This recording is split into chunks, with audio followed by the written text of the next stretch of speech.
Hello there, year 4. Chicken, what are you doing on my chair? Oh, he's interested in listening to the next story that I'm going to read today. Can you be quiet, chicken? All right, you can sit down on the chair next to me here. So today, year 4, I want to read you a book by Rachel Bright and Jim Field. Now, if you remember, Jim Field is the author of Oi Frog, Oi Cat, Oi Dog. We remember those books, I'm sure. Rachel Bright is the author of The Squirrels Who Squabbled and The Koala That Could, that I read to you, I think maybe in year 2 or maybe in year 3 when they were 100-day books. Now, today to share this book with us, besides chicken, I've got lots of other animal friends, and of course I have Penelope, who's been with me since the very first video. Now, there's really no reason to read this book to you guys, except that it is a very intelligent picture book, which means it probably has a very good message. And I might ask you on Google Classroom to explain to me what you think Rachel Bright is supposed to be telling us in her text, the story, The Lion Inside. Okay, let's share this book. Again, illustrations by Jim Field.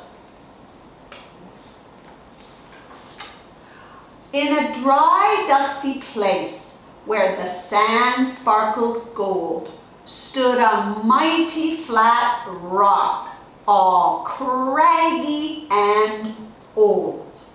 And under that rock, in a tiny full house, lived the littlest, quietest, meekest brown mouse.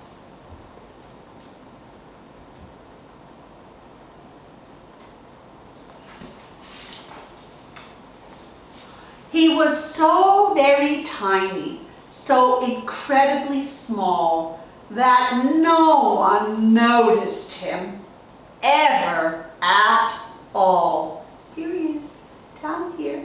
Hello.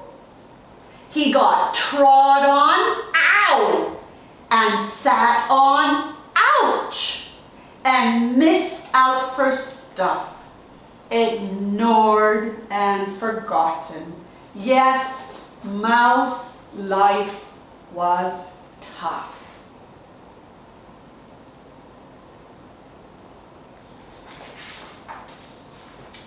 Meanwhile, far above, on top of that rock, times were quite different. It was Lion O'Clock.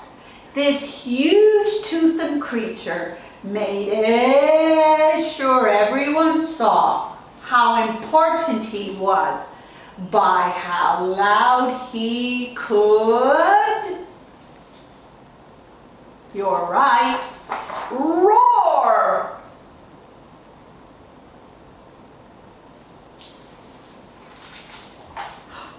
He was head of the pack. He was shouty and tough. He loved showing the crowd he was made of strong stuff. Yes, all were impressed by this mighty king cat. If only, thought Mouse, I could be more like that.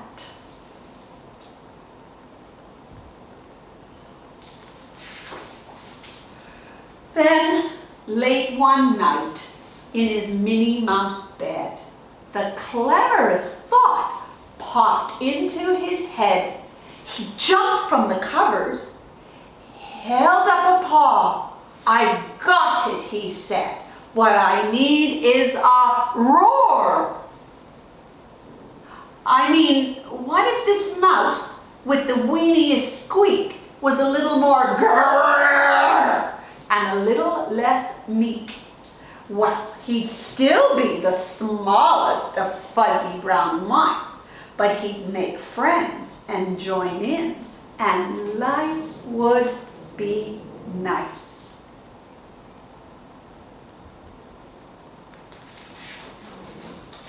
Yes, thought the mouse, I must find out how. I will learn how to roar, and I will learn it now. But gulp, oh my gosh, there was only one beast who could teach him this thing, but might make him a feast. It was time to be strong. It was time to take a chance. After all, forever was such a long time to feel small.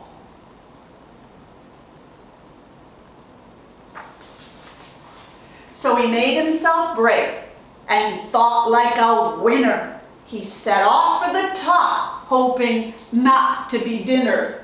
It felt like the scariest thing he could do. But if you want things to change, you first have to change you.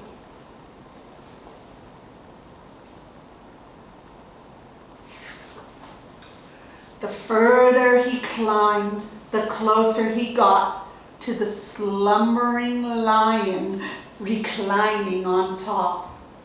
Then at last, as he stood on his tippity toes, he found himself suddenly nose to...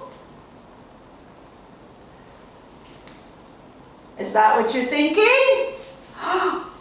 Nose, you were right. Gulp. Pardon me. Wake up, Mr. Lion. You've got company. Squeak, Mr. Lion. What I've come for you for is a squeak. Do you think you could teach me your roar?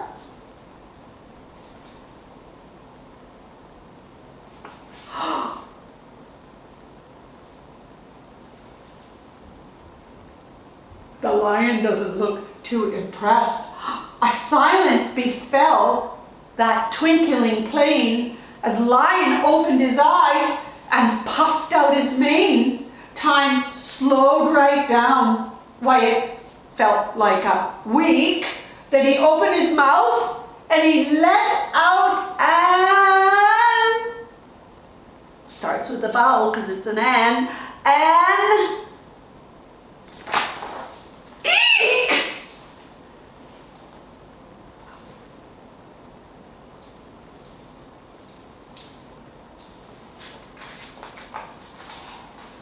The lion was shaking, his paws all a-fumble. He was backing away with a scrambling and a tumble. Oh, don't hurt me, he whimpered. Oh, try to be nice. Well, my goodness, the lion was frightened of mice. Don't worry, Mouse peeped. I'm a friend, not a foe. Let's rock this together. We'll have fun, don't you know?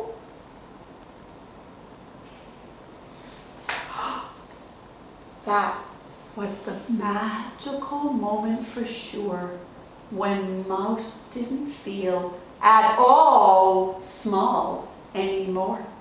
He found his true voice and he learned to speak out. And for that, you don't need a roar or a shout.